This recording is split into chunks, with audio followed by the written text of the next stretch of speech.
Welcome back, traders and investors, to Benzinga's Pre-Market Prep, brought to you by Marketfy.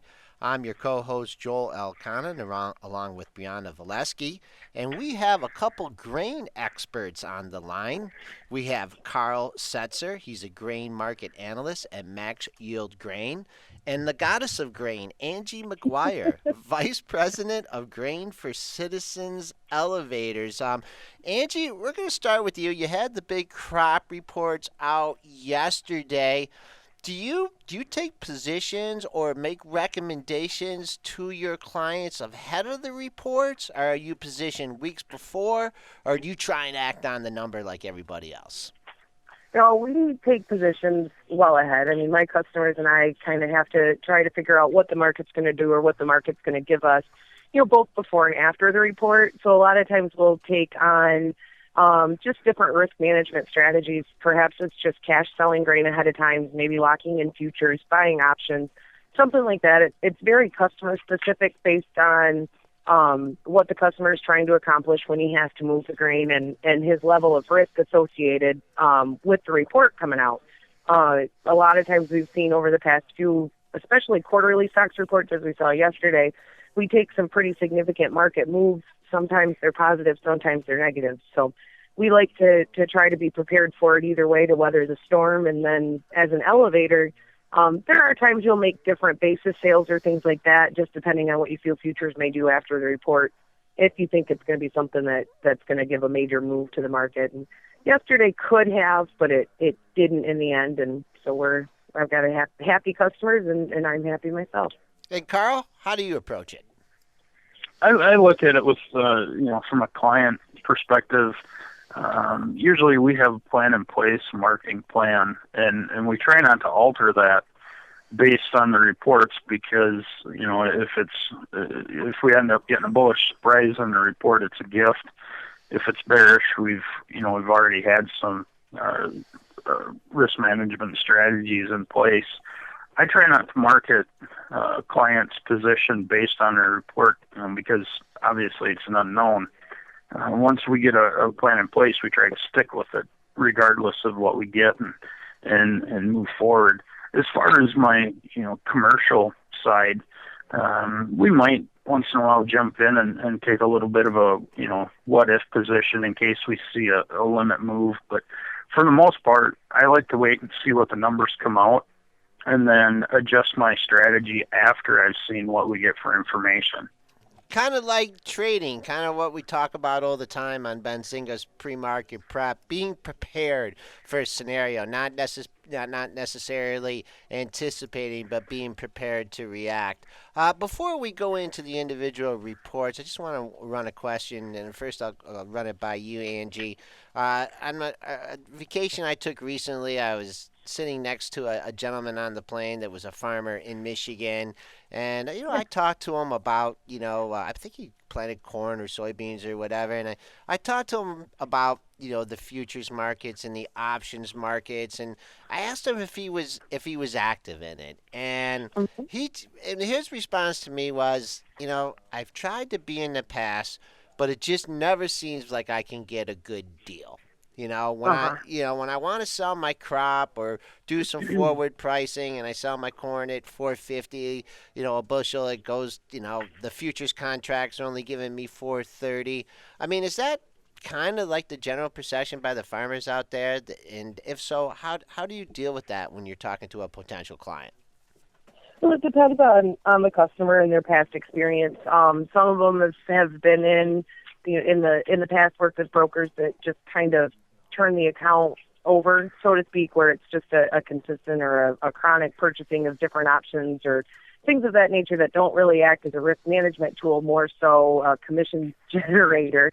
If they've had that experience, they're very bitter. And then some just don't have the educational structure behind it to really understand from an overall standpoint that they're benefiting even if the market rallies. I mean, I keep pushing to my guys that they're perpetually long. As a farmer, you're always going to grow a crop unless you get out of farming. So I get a lot of guys though that they'll have 100, 200,000 bushel in the bin, and maybe they sell 10 to 20% of that, and the market rallies 2 days later, and they're mad they didn't sell the other stuff at the higher price. So I try to consistently reiterate scale selling and selling into the marketplace and not doing what I call hindsight bias marketing, where you shoulda, woulda, coulda sort of deals. So there's really, like I said, there's about 3 different groups. There's the groups that are active in it, very much so. I mean, there's some farmers that I work with that are smarter than a lot of the traders I know, or are good traders themselves. There's the kind that have been burnt before, at least from my experience. And then there's the kind that just maybe aren't sure what they're getting into, and it's complicated and it can get messy and cost money, so they just prefer to stay blissfully unaware of that side of the business. At least in my opinion, that's what I've seen. Carl, how do you confront that question? I'm kind of with Angie on that. I break it down to the individual client when I visit with them and what they want and actually what they need. My job is risk management, not risk generation. So if a client is made a cash sale and he's content with it, going to the futures market, reowning it, or taking a futures position instead of a cash sale, some clients just aren't comfortable with that. They don't like the futures market, and probably the main reason that they don't like the futures market or don't trust it is because they've had a mismanaged account before. And you can overstay your welcome. You don't take your profits. You just, it can snowball. So I have several clients that I get into, an option strategy versus a cash sale, and it depends if they're willing to lock in per se, do the basis, a basis contract, and then set futures with an option, and so they have some potential. It comes down to a case by case scenario with the clients I work with. Angie makes a good point there, and they are perpetually long. I mean, that is their position. They're growing it. They need to sell it to generate it. So that's a good perspective, and that's the way the future markets were designed, was to limit risk, and it seems the way that you guys use it for your clients. So let's go into a couple of the individual reports, and the USDA report to support corn prices here. Were you guys anticipating that? Or Angie, let's start with you. Corn over here over $4 a bushel. Are we going to 4.10, or are we just going to slump right back down? I think so. You're going to get 2 very different opinions here in the next couple minutes, but I was expecting it. I think we've been overestimating our corn crop for a while now. So that's what the USDA did yesterday. It basically came out and said, okay, we got crazy there in August and September and October by lifting up that corn yield. We're realistically going to cut it back about 2.5 bushels per acre. So the cutting of the corn yield, without a change in acreage, basically took out about 191 million bushel of production, which was a good number. I mean, that's a big chunk of production. It surprised, I think, some people who were anticipating perhaps a higher yield and higher demand. So for me, I wasn't surprised going into the report. We did do some risk management ahead of it, but most of my guys had sold here a couple weeks ago ahead of the holiday when the market was a touch higher. So we were comfortable with where we were going into it at for the most part. I did anticipate it to be somewhat supportive to price, or at least limited in the downside risk on corn. I was concerned soybeans being at the high end of the range going into the report really needed something bullish to kind of push them the next level, and they didn't get that. So while yesterday's soybean report wasn't necessarily overly negative, the market reaction was just because we're stuck in the range. So to me, I wasn't really surprised. Maybe I was more surprised that the soybean number wasn't cut more than what it was, but by corn, it came in somewhat close to my expectations ahead of the report yesterday. How about you, Carl? Really, the corn number didn't surprise me too much. I expected to see, I thought we'd actually be a little bit closer to what we've seen in December. The yield cut is probably what surprised me the most, and there's some yields seem a little questionable to me. USDA has Missouri at 186 bushels per acre and Iowa at 178. That just seems a little sketchy, but the numbers are what they are. Taking the feed use down 100 million bushels didn't surprise me too much. You look at, we got the smallest cattle herd since 1952 in the United States, and the placements just aren't there. We did bump up, the FIS number 25 million bushels and took ethanol up 25. If we look at the weekly grind numbers on ethanol to see that raised a little bit, really wasn't too much of a surprise there. I'd like to see that continue this weekly production, but with the margins, that's a little questionable. The 410 on soybeans being left unchanged is actually the number I kind of put out, and I know Angie's been laughing at me on Twitter and everything else about that, but we've had extremely strong soybean demand, and we know that. But the question is moving forward, will we keep that demand going with this huge crop coming on out of South America? I fully expect to come in with a number under 410 as we get through the marketing year here. I wouldn't be surprised if we drop, take at least 150 million bushels, maybe 200 million bushels off that. But then we step back and is a 210 million bushel carryout bullish or bearish in a market when we're coming off one where we're at 92. Really in the corn soybean numbers, probably the lack of changes is what surprised me more than anything, Joel. Okay, Angie, you want to tweet back at him on that? No, I agree. I think the lack of changes on soybeans surprised me. I definitely agree. I think we'll see soybean carryout inch its way below 300 million, down, into the 250 range at least. So there's your 160 million bushel off from that. But we'll get there, and it'll probably be slow, and it'll probably be spring. So, yesterday's numbers, I think the best thing for any of my customers and anyone looking to trade futures out of yesterday's numbers was the streak of very bearish information from the USDA, at least for the short term, has stopped. It's from June until basically November or October, we've seen nothing but negative report after negative report. So I think we've factored in the bulk of the most bearish information aside from a black swan or something unexpected from happening. From an S&D standpoint, we've got a crop size figured out. Now we just have to pay attention to what demand does, what happens in South America weather-wise, which we're hearing some conflicting stories or conflicting observations out of Brazil on potential crop size at this point, I think. And so we'll be paying attention to that here for a while, and until that crop's confirmed at least, I think we'll see a floor underneath the grain markets themselves, just until we know we've got the global supply available that we're anticipating to have. Okay, and I know I've asked you both individually. Karl, I'll go back to you on this before we go into more of the grain reports. You guys do your fundamental work, and I know you're strapping on the boots and walking through the muddy fields and stuff and doing all that fundamental information. But we talk about the technical analysis, and there's a lot of people trading the futures markets, the commercials, your speculators that are trading it, and they like to look at charts here. And I'm looking at this corn chart here, and I have a weekly chart up here. And if you're talking about a textbook head and shoulders bottom here, left shoulder, right shoulder, head there.